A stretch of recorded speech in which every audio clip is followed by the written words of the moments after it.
안녕하세요, 여러분. 내 몸 안에 준비된 의사를 전하는 사랑과 생명입니다. 오늘도 이 영상을 클릭해 주셔서 대단히 감사합니다. 오늘은 우리에게 필요한 영양소 가운데 우리가 건강하게 살아가는 데 있어 매우 소중한 역할을 하는데도 소홀히 생각하기 쉬운 항산화제에 대해 말씀드리겠습니다. 항산화제는 탄수화물이나 단백질, 지방과 같이 에너지원으로 쓰이거나 몸을 만드는 재료로 사용되는 주요 영양소는 아니지만 건강에 큰 영향을 주는 매우 소중한 영양소입니다. 모든 세포는 신진대사 과정에서 활성산소가 만들어지는데 이 활성산소는 짝을 못 이루는 전자 때문에 매우 불안정하여 곁에 있는 다른 물질에서 전자를 빼앗거나 자신의 전자를 다른 물질에 건네주기 때문에 세포를 손상시키고 눈 깜짝할 사이에 사라집니다. 따라서 이를 제거할 물질이 필요한데 이러한 역할을 하는 것이 항산화제이며 항산화 물질 또는 산화방지제로 불리기도 합니다. 모든 물질을 구성하는 원자는 중심부에 양자와 중성자가 있고 그 주변에 전자가 있는데 이 전자는 항상 짝을 지어 존재하려는 특성이 있습니다. 짝을 이루지 못한 전자를 가지고 있는 물질을 자유기 또는 자유라디컬, 프리라디컬이라고 부르는데 자유기의 많은 종류 가운데 우리 건강에 많은 영향을 주는 대표적인 것이 활성산소입니다.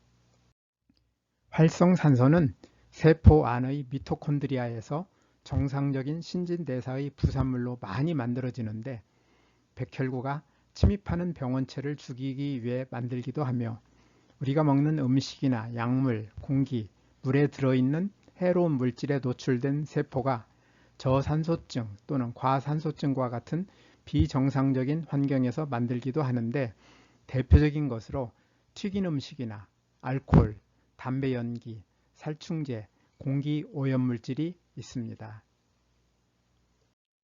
활성산소가 우리 몸에 미치는 영향은 양면성이 있습니다. 활성산소는 전자의 짝을 이루려는 성질 때문에 매우 불안정하여 곁에 있는 다른 물질에서 전자를 빼앗거나 자신의 전자를 다른 물질에 건네주기 때문에 세포를 손상시켜 노화의 주범이며 암이나 심혈관 질환, 알츠하이머병, 파킨슨병과 같은 각종 질병의 원인이 됩니다. 활성산소는 다른 한편으로는 중요한 기능을 수행하기도 합니다. 면역세포의 일종인 식세포는 활성산소를 만들어 병원체를 죽이며 활성산소인 과산화수소는 세포 간과 세포 내 신호전달을 도와주고 DNA 복제 및 세포 증식 속도를 증가시킵니다. 항산화제는 활성산소가 세포를 손상시키는 것을 방지하는 물질인데 활성산소가 짝을 이루지 못한 전자를 가지고 있어 다른 물질에서 전자를 빼앗거나 자신의 전자를 다른 물질에 건네주면서 산화 스트레스를 발생시키기 때문에 항산화제는 활성산소에게 전자를 주거나 활성산소로부터 전자를 받는 방법으로 산화 스트레스를 줄여 세포의 손상을 막습니다. 항산화제는 종류가 대단히 많아서 수천 가지에 이를 것으로 추정되고 있는데 잘 알려진 항산화제로는 비타민 A, C, E와 베타카로틴, 루테인, 라이코펜, 셀레늄, 안토시아닌, 플라보노이드 등이 있습니다. 항산화제의 일부는 몸 안에서 만들어지는데 그 양이 충분하지 못하므로 이를 보충하기 위하여 항산화제가 들어있는 음식을 충분히 섭취하여야 합니다. 항산화제는 종류에 따라 기능이 다르므로 다양한 항산화제를 섭취하는 것도 중요합니다.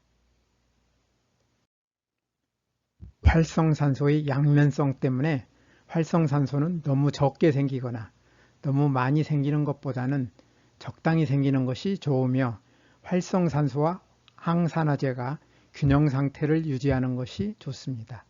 활성산소가 항산화제보다 훨씬 많이 생기면 산화 스트레스가 발생하여 세포를 손상시키기 때문입니다. 활성산소와 항산화제가 균형을 유지하기 위해서는 두 가지 사항에 유의하여야 합니다. 첫째로 활성산소를 많이 발생하게 만드는 물질의 노출을 줄여야 하며, 둘째로 항산화제가 많이 들어있는 음식을 충분히 먹어야 합니다. 활성산소를 많이 발생시켜 산화 스트레스를 증가시키는 생활습관이나 환경적인 요인으로는 지나친 운동이나 활동, 염증이나 부상으로 인한 조직 손상, 정제, 가공, 트랜스지방 음식의 섭취, 흡연, 알코올, 환경오염, 방사선, 살충제나 약물, 고혈당, 고산소증과 저산소증, 오존 등 다양합니다. 항산화제가 많이 들어있는 음식에는 몇 가지 특징이 있습니다. 첫째, 대부분의 항산화제는 과일과 채소를 비롯한 식물성 음식에 많이 들어있으며 동물성 음식에서는 대체로 찾아보기 어렵습니다. 둘째로 항산화제는 다양한 식물에 폭넓게 분산되어 있습니다.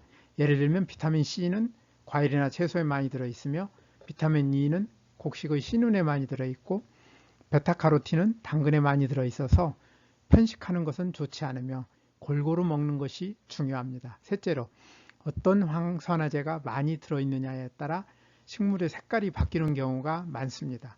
토마토나 수박과 같은 붉은색 채소에는 라이코펜이 많이 들어있으며 블루베리, 포도, 가지와 같은 보라색 과일이나 채소에는 안토시아닌이, 당근과 같은 녹황색 채소에는 베타카로틴이 많이 들어있습니다. 이러한 항산화제의 특징을 감안하여 다양한 색깔의 과일과 채소를 포함하여 식물성 음식을 다양하게 충분히 먹으면 됩니다. 비타민 C나 비타민 E를 포함한 항산화제도 다른 영양소와 마찬가지로 음식을 통해서 섭취하는 것이 가장 좋으며 영양제나 보충제로 먹는 것은 좋지 않은 경우가 많습니다. 예를 들면 베타카로틴 보충제를 많이 먹고 흡연자들의 폐암이 증가한 사례, 그리고 비타민 E 보충제를 많이 먹고 전립선암이 증가한 사례, 어떤 항산화제 보충제를 먹고 종양성장 위험이 증가한 사례가 있으며 항산화제를 보충제로 먹는 것보다 자연 상태의 식품으로 먹는 것이 만성질환을 줄이는 데 더 효과적인 것으로 보고되고 있습니다. 이에 따라 미국의 국립보건원은 고용량의 항산화제 보충제는 해로울 수 있음을 경고하고 있습니다. 이 영상을 시청하시는 모든 분들 항상 건강하시기를 기원하며 오늘 영상은 여기에서 마치겠습니다. 오늘 또 끝까지 시청해 주셔서 대단히 감사합니다. 다음에 더 좋은 영상으로 찾아뵙겠습니다. 여러분의 소중한 의견을 남겨주세요. 구독과 좋아요 부탁드립니다.